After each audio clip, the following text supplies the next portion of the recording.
Charanjit Channi ji, please start. Thank you chairman साहब, मैं आपका धन्यवादी हूँ।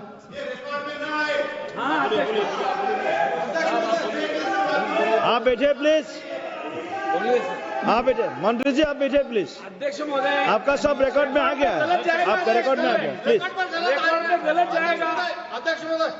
उनका कोई रिकॉर्ड में नहीं जाएगा, आपका रिकॉर्ड में जाएगा। बोलिए सर, मेरा टाइम आपसे शुरू करना।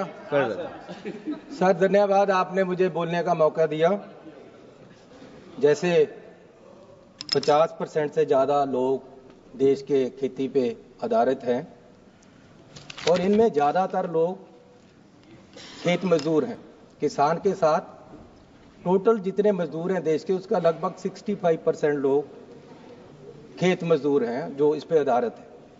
तो मेरा सबसे पहले डिपार्टमेंट के नाम पे ऑब्जेक्शन है। मैं चाहता हूं और मेरा ये आग्रह है, रिक्वेस्ट भी है और सजेशन भी है कि डिपार्टमेंट का नाम agriculture farmer and farm labour welfare होना चाहिए, ताकि जो खेत मजदूर है उसमें उसको भी वेलफेयर के जो सरकार की स्कीमें हैं उसका फायदा मिले। अगर कर्जा माफ होता है तो किसान के साथ साथ उसका भी हो। और जो ये आप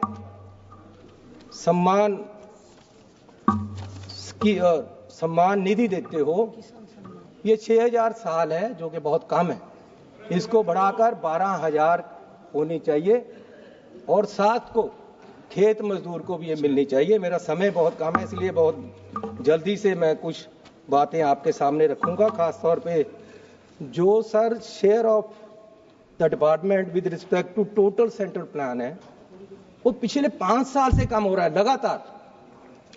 21-22 में 3.53 परसेंट था, 22-23 में 3.14% रह गया, 23-24 में 2.57% रह गया, 24-25 में 2.54 रह गया और आज मात्र 2.51% आपने कर दिया है। और हर रोज हर साल आप ये खर्चा जो है वो कम कर रहे हैं। और इससे अलावा जो शेड्यूल कास्ट सब प्लान में है वो पैसा यूज ही नहीं हो रहा।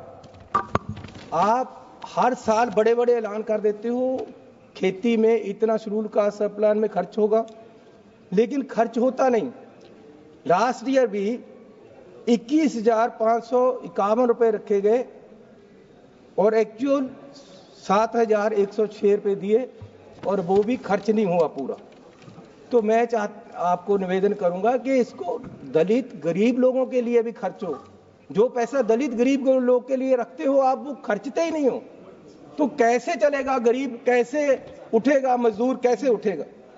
सर मैं आपसे विनती करना चाहता हूं आपके माध्यम से कि अनाज पे इंपोर्ट ड्यूटी कम करने का कम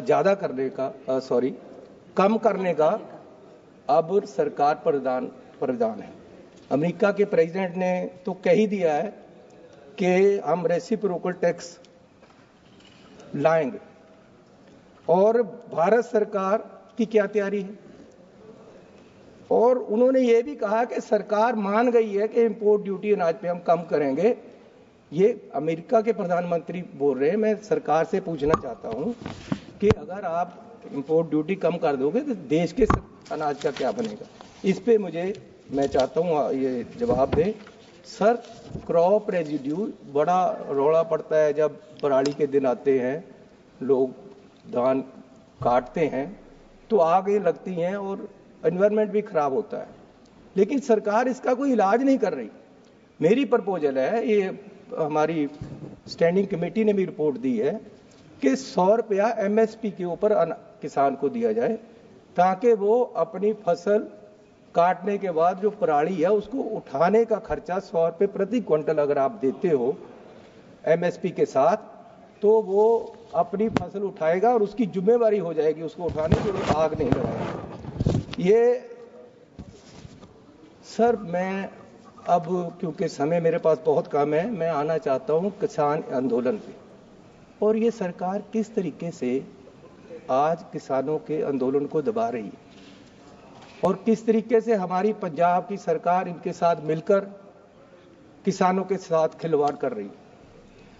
सर, पहले यहां दिल्ली में एजिटेशन हुआ, सरकार 750 किसान वहां शहीद हो गया एजिटेशन के दौरान।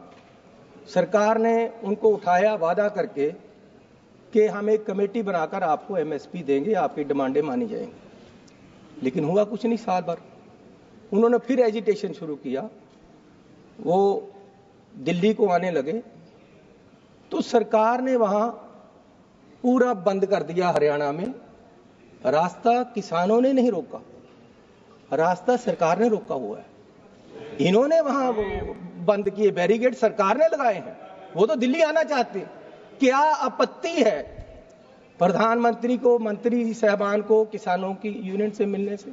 आने देते उन्हें, यहां अलग जगह दे सकते थे, लेकिन इन्होंने रास्ता रोका और किसानों को बदनाम किया जा रहा है कि किसान एजिटेशन करते हैं, किसान रास्ता रोकते हैं, किसान पूरे देश को, अर्थव्यवस्था को हिला रहे हैं।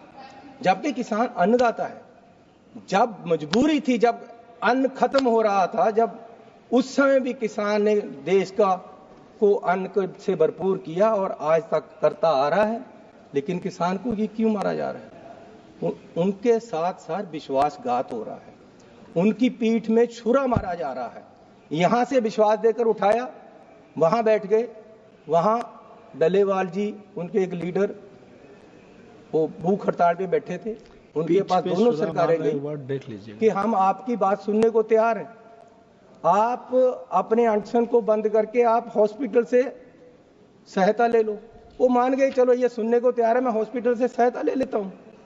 उसके बाद इन्होंने क्या किया, उनको बुलाया कि जी हम आपसे बात करने के लिए तैयार हैं। 2 मीटिंग की, 4 मीटिंग की मीटिंग हो रही है और उधर पुलिस की तैयारी हो रही है उनके आंदोलन को खत्म करने की और उनके आंदोलन को उठाने की।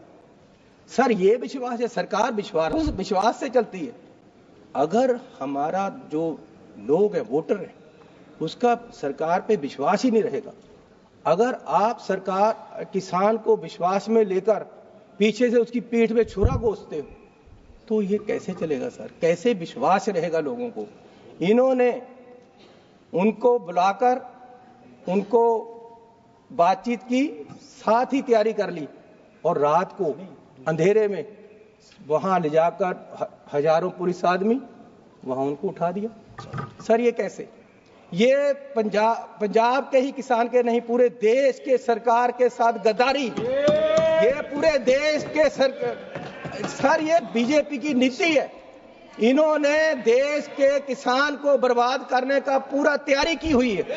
ये इनकी राजनीति है कि किसान वर्सेस अदर कर जैसे हिंदू वर्सेस अदर किया, वो इनका फेल हो रहा है। अब ये किसान वर्सेस अदर करके किसानों को मार रहे हैं और दूसरों को दिखा रहे हैं कि किसान ऐसे कर रहे हैं, जबकि ये किसान को मजबूर कर रहे हैं कि किसान सड़कों पे आए। ये किसान को मजबूर कर रहे हैं कि वो इनकी बात माने।